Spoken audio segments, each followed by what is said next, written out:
Вести на Канал 8.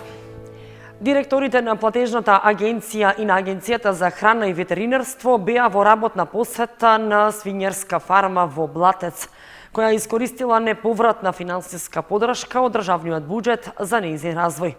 Беше оценето дека фармата работи успешно и веќе го снабдува домашниот пазар со квалитетно свинско месо. Тони Ајтовски ги има деталите. Свињарската фарма Ефремовски од селото Блатец е одличен пример како да се почне и успешно да се развива сопствен семеен бизнис преку програмата што ги спроведува Агенцијата за финансиска подршка во земјоделството и руралниот развој. Истакна нејзиниот директор Николче Бавовски при работната посета на фармата. Тој, заедно со директорот на Агенцијата за храна и ветеринарство Зоран Атанасов и со градоначалникот на Виница Ивица Димитров, направи увид во искористувањето на средствата од доделениот грант, нагласувајќи дека за краток период е постигнат видлив напредок. Свињарската фарма Ефремови, која преку програмата за млад земјоделец доби максимален грант до 10.000 евра финансиска подршка за она што тие сакат да го набават, односно да го современат во својата фарма, се однесува на линии за транспортна храна, се однесува исто така набавка на силос и други набавка на 5 наземки дополнително, бидејќи тие во својот објект имаат преку 40 веќе приплодни грла, имаат и товеници повеќе од 200, имаат и помладок, така да со ова ние сакаме навистина и како Министерство за земјоделство, шумарство, водостопанство и како агенција преку програмите кои што ги креираме и имплементираме да покажеме дека вака во помали рурални средини може да се создаде успешен, сопствен, фамилиарен бизнис. Поради актуелната состојба со болеста африканска чума кај свињите, не беше дозволен влез на фармата, што е една од превентивните заштитни мерки што се спроведуваат според препорака од Агенцијата за храна и ветеринарство. Бидејќи сега е актуелна и болест африканска свинска чума, а во тек беше минатите години се уште тече од страна на Агенција за храна и ветеринарство категоризацијата на фармите по ризик за опасност за ширење болеста. Претходно беше оценета со среден ризик, меѓутоа со корекциите кои ги направија и насоките кои ги добија од страна на агенцијата, премина во низок ризик, тоест веќе дека спроведуваат високи биосигурносни мерки на фармата. Уште една приказна како сточарите може да се заштитат од ширењето на болести и како да се заштитат од влегување на болести во нивното одлюдвалиште. Секако, бидејќи ова е семејна фарма, во нивна прилога да оди и донесувањето на правилникот за ставање помали количини на производ од животинско потекло директно на пазарот и јас се надам дека ова семејна фарма ќе го искористи овие законски прилики да уште поуспешно работи. Собственикот на свињарската фарма Александар Ефремовски истакна дека финансиската подршка од мерката Млад земјоделец му помогнала да го развие бизнисот со кој се занимава од 2005 година. Регистрирани сме како индивидуален земјоделец од 2008 до 2016 или 2017 беше и сега мислам ни регистрирано како фирма и прв пат аплицираме и ни одобрија, многу сме благодарни.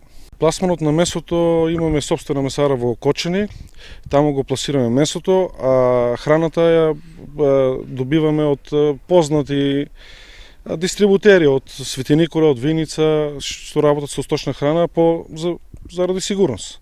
Долгорочно имаме планови за проширување, само ќе следиме состојбите со африканската свинска чума, иначе не можеме да ги задоволиме потребите, ќе мора да се прошириме. Мерката Млад земјоделец се одобрува за млади луѓе кои планираат да го зголемат домашното производство, што се пласира во продажната мрежа во државата. Со неа се обезбедува и дополнителна помош за зголемување и модернизирање на фармите, а се инвестира и во опрема според современите светски стандарди. Се санира штетата од пожарот во семејните куќи на браќата Симонски од Блатец, чии домови изгореа пред една недела. Во расчистувањето на остатоците се вклучени екипи од комуналното предпријатие Солидарност од Виница, а монтери од Евана прават нов приклучок на електричната мрежа. Започна расчистувањето на остатоците од големиот пожар, што во утринските часови на 16 јануари направи голема материјална штета во семејните домови на браќата Јован и Глигор Симонски од Блатец. Со механизација и работ на рака, комуналното предпријатие Солидарност од Виница се вклучи во санирањето на штетата, за која се уште се прават официјалните проценки, но правичните сознанија велат дека станува збор за над 50.000 евра. Од она што може да се забележи на лице место, видливо е дека горните катови на куќите се скоро целосно уништени, а останати се само надворешните ѕидови. Исто така и покукнината е целосно изгорена. Семејствата се уште го преживуваат шокот од настанот, но велат дека сепак се срекни што освен материјалната штета немало човечки жртви. Огромна е штетата, а сега што ќе видиме. Тоа не знам. Ако има хумани луѓе, јас знам дека секој сожаление има големо. За кој милува, што милува, нека изболи. Јас сум благодарен од секој кој што може нешто да ми помогне. Едино тоа што пак ќе напоменам дека времето не одговара за ништо. Луѓето носат и гардероби, те облечен сам како најмодерен да сам, а другото што да ви кажам. Тоа е Господ, рекол тоа ќе биде. Покрај расчистувањето на остатоците од пожарот, монтерски екипи од ЕВН работат на повторно приклучување на објектите на електричната мрежа, со оглед што во интервенцијата таа била оштетена и изгорена. Бидејќи во објектите нема услови за живење, семејствата Симонски, кои останаа без покрив над глава, сега се сместени кај блиски роднини. Од општина Виница велат дека и понатаму трае апелот до сите хумани граѓани да помогнат во рамки на своите можности, што побрзо да се санираат последиците од пожарот. Локалната самоуправа на Кочани ги привршува подготвителните градежни работи пред почетокот на изградбата на новата детска градинка во населбата Драчевиќ. Веќе е пробиена пристапната улица до парцелата каде ќе се гради објектот, а поставени се и приклучоци за струја, вода и канализација. Во завршна фаза влегуваат активностите за уредување на градежното земјиште каде што ќе се гради новата детска градинка во Кочани. Оперативните служби работат на поставување приклучоци за вода, канализација и струја на парцелата во местноста Драчевик.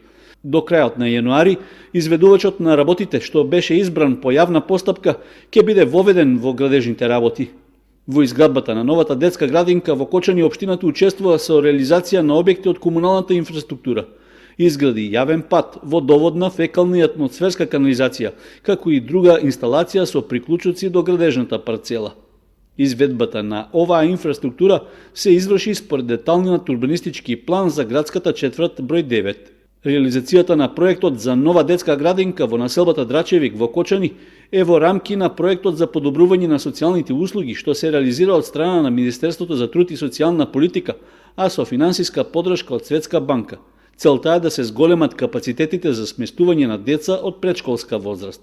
Новата детска градинка во Кочани ќе биде современ и компактен објект, проектиран според најсовремени стандарди, градинка од отворен тип со можност за поширока комуникација меѓу децата, како и за поттикнување на нивната креативност.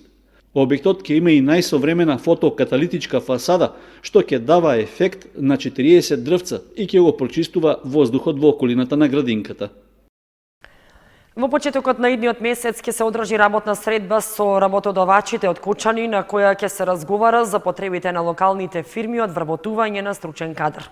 Носител на активност е локалната самоуправа, а поддршка е добиена и од Агенцијата за вработување. Почитувајќи ги законските надлежности во локалниот економски развој, општина Кочани почнува активности за усагласување на потребите од стручен кадар за бизнис секторот, со помош на програмите за обука и преквалификација, како и активните мерки за вработување од Агенцијата за вработување. Со цел да се подобри понудата и конкурентноста на пазарот на труд во општината, за почетокот на февруари градоначалникот Николчо Илиев иницира средба со представници од бизнис секторот и од Агенцијата за вработување. На неа ќе се разговара за неопходниот профил на стручен кадар, како и за можните решенија за негово обезбедување. Општината веќе испратила покана за соработка до бизнис секторот, кој преку внатрешна анализа треба да ја согледа потребата од профили на стручен кадар, што е неопходен за функционирање и унапредување на производството. Едновремено стопанствениците се поканети на средбата да ја пренесат и потребата од кадар со што ќе дадат придонес во реализацијата на активноста со која се настојува да се подобрат условите за локален економски развој во општината. Според податоците од Агенцијата за вработување, во Кочани во моментот има 2439 активни баратели на работа. Од нив 527 се со средно образование, од кои пак 224 се жени. 198 невработени лица се со високо образование, од нив 134 се невработени жени. Вработување во Кочани чекаат и 14 магистри. Останатите невработени лица се без образование или пак со завршено основно образование. Преку обуките и доквалификациите што ги прави Агенцијата за вработување заедно со Организацијата на работодавачи и со Стопанската комора, може да се обезбеди преквалификација и доквалификација, за да можат активните баратели на работа да се прилагодат на потребите на пазарот на труд, односно на потребите на работодавачите. Зграбчи го знаењето е пораката на муралот на швајцарецот Рафаел Фарни, кој повторпат е во Виница и веќе има насликано два големи мурала. Едниот над зидот во основното училиште Гоце Делчев, другиот на основното училиште Славчо Стоименски. Слободниот уметник од Швајцарија Рафаел Фарни повторпат е во едукативна творечка посета на Виница. Со секое доаѓање зад себе остава врвни уметнички дела на јавните институции. Полани го насликат зидот на основното училиште Гоце Делчев, а деновиве изработи огромен мурал над зидот на основното училиште Славчо Стоименски. Муралот е со порака "Зграбчи го знаењето", знаењето како извор на моќ и енергија кај младите. На училиштето се насликани и 7 светски чуда, како и сегмент од античката керамика од Виница. About Rafi, about me, yeah. Јас сум Рафи, уметник од Швајцарија. Имам 33 години и сликам мурали. Кај вас во Виница сликав мурал на едно училиште. Претежно сликам за природата и природни нешта, како и животните, но секој мурал носи своја порака. Овој мурал кој што го насликав во ова училиште е втор во вашата општина. Ја символизира природата, знаењето и како учениците да го зграбчат знаењето и да сватат дека знаењето и образованието е моќ. И ако имаш знаење, имаш и моќ. На муралот ги насликав и 7 светски чуда, но насликав и еден сегмент од античката керамика од Виница. Со помош на Фарни, учениците од основното училиште Славчо Стоименски имаа и едукативен час за изработка на мурали, така што и нивните дела останаа врежани на влезот во училиштето. Ова е уште еден успешен проект, реализиран со помош на Сдружение на уметници на град Виница и наши пријатели од Швајцарија конкретно. Рафи веќе е познат на нашиот град и на нашата публика. Има веќе успешно реализирани неколку проекти во Виница. Голема благодарност до менеджментот на училиштето, бидејќи ни довери еден ваков зид кој беше предизвик за самиот автор. Мотивот претежно беше инспириран дел иницијатива од вработените во училиштето, дел иницијатива на самиот автор. На крај мислам дека има прекрасен производ каде што ќе остане да бележи една успешна приказна. Овде не завршуваат нашите активности, имаме уште неколку проекти кои треба да ги реализираме наредните неколку денови. Така да и во иднина ги поттикнувам нашите пријатели, значи да продолжат со ваков вид на менаџирање на проекти и да оставиме нешто на идните генерации. Овој мурал, како и претходниот во основното училиште Гоце Делчев, се плод на добрата соработка и координација меѓу Сдруженијето на уметници менаџментот на училиштата и уметникот од Швајцарија, кој во Виница има планирано да реализира неколку вакви уметнички проекти.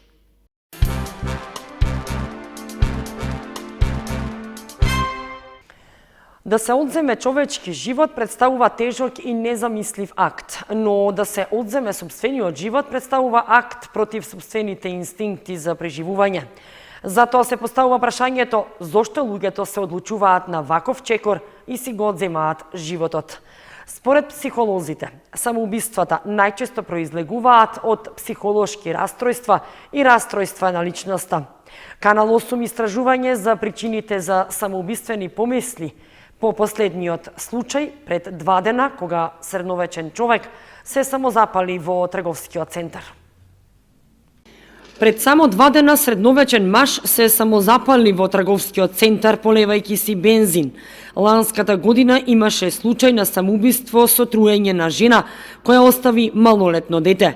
Во 2018 Семен расправија во куќа во Кочани заврши трагично кога маж ја нападна својата сопруга, при што и нанесе тешки телесни повреди, од кои таа почина, а подоцна и самиот изврши самоубиство скокајќи од покривот на куќата. Се почести се ваквите вести во медиумите не само во Кочани, туку во целата држава. Во Македонија во пораст се обидите за самоубиство. На годишно ниво се движат од 110 до 120, покажуваат истражувањата. Сиромаштијата, невработеноста и немањето излез од ситуацијата се најчести причини за паѓање под депресија, која пак е главна причина за луѓето да посегнат по сопствениот живот, велат психолозите. Една од причините е наследството, структурата на нервниот систем, меѓутоа тука се и средината, социјалните услови, вредносниот систем, ставовите, предрасудите кои што владеат во средината, меѓутоа во голем степен сметам дека големо влијание има стилот и начинот на живење во заедницата во која што се наоѓаме и форсирање на материјалното богатство како вредност, која што во голем степен влијае врз создавање на чувство на помала вредност, посебно кај младата личност која што се уште не е финансиски моќна од една страна, а од друга страна јавување на одредени желби, аспирации кои што се малку поамбициозни и поголеми во зависност од условите во кои што тие живеат. Сето тоа влијае, тој сплет на околности, влијае на јавување на депресивни реакции и на зголемување на депресијата. Значи, во последните деценија, сите испитувања и истражувања укажуваат дека депресијата на некој начин е на второ место од јавувањето на сите болести кои што се манифестираат и кои што се јавуваат. Отуѓувањето, изолацијата, намалената комуникација меѓу луѓето и чувството на осаменост се силно асоцирани со суицидално однесување и самоубиствени помисли. Многу луѓе кои планираат да извршат или веќе извршиле обид за самоубиство не бараат соодветна помош и не ја добиваат помошта која им е потребна, а постои силна врска меѓу самоубиството и менталните растројства, како депресија, злоупотреба на алкохол, дрога. Самоубиствата се случуваат импулсивно, во моменти на криза, со пат на можностите на човекот да се справи со стресови, осаменост, изолираност, финансиски проблеми, хронични болести, загуби, насилство. Една од овие причини е и проблемот кој најверојатно се јавил кај лицето што се самозапали во трговскиот центар во Кочани. Кога веќе станува збор за потешка депресија, тука самоубиствата се многу почести. И најверојатно непријатната случка во трговскиот центар, најверојатно зборам, пошто не сум запознаена со сите информации, се однесува на депресивно расстройство, посебно според информациите дадени во весниците. И на Фейсбук станува збор дека личноста сама талкала подолго време, ја видувале, што укажува дека може би и најверојатно станува збор за одредена депресивна реакција. Зошто? Затоа што депресивните расстройства во себе опфаќаат дистанцирање на личноста од социјалната средина, осамување на некој начин. Од исклучителна важност е раното детектирање на проблемите кај младите кои се повеќе се под притисокот што го налага новиот и стресен начин на живот, на влијанието и прекомерната употреба на социјалните медиуми. Депресијата треба навреме да се препознае и да се третира, но најважна улога имаат и родителите, кои треба да го препознаат детето ако има промени во однесувањето, но и да следат што прави на компјутерот. Пред само една година компјутерската игра Синиот кит ја зеде првата жртва кога 14 годишно дете од Кучичино си го одзеде животот исполнувајќи го така наречениот предизвик на бесење кој го налагаше играта. Јас сум за тоа да сепак државата се погрижи на одреден начин да ги стопира таквите игри, да не дозволи да имаат децата воопшто пристап кон такви видови на игри. Јас имав ситуации во кои што имав мало девојче кој што имаше развиено анксиозна реакција и огромен страф од играта Момо. Значи детето едноставно се плашеше да иде на училиште, се плашеше да седи само и навистина не е едноставно да родителите се справат со таа ситуација. И затоа сепак препорачувам на родителите да внимаваат, да ги следат своите деца, да во однос на користење на одредени игри, да не им дозволуваат да поминуваат повеќе од 1 час на компјутер, затоа што преголемото седење пред компјутер и пред телефон исто така создава одредена состојба на анксиозност. Психотерапијата како алатка е мощно успешна при разни психолошки расстройства, но кај обидите за самоубиство неопходна е помош и од психијатар. Тие никогаш не треба да бидат потценети, без разлика дали станува збор за упатување од страна на блиски личности од околината на лицето, матичен лекар или психолог. Важно е лицето секогаш да се упати на психијатар за да ја добие потребната терапија.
Почитувани, со временската прогноза ги извршуваме и овие вести на Канал 8. Ви посакуваме пријатен викенд. Довидување.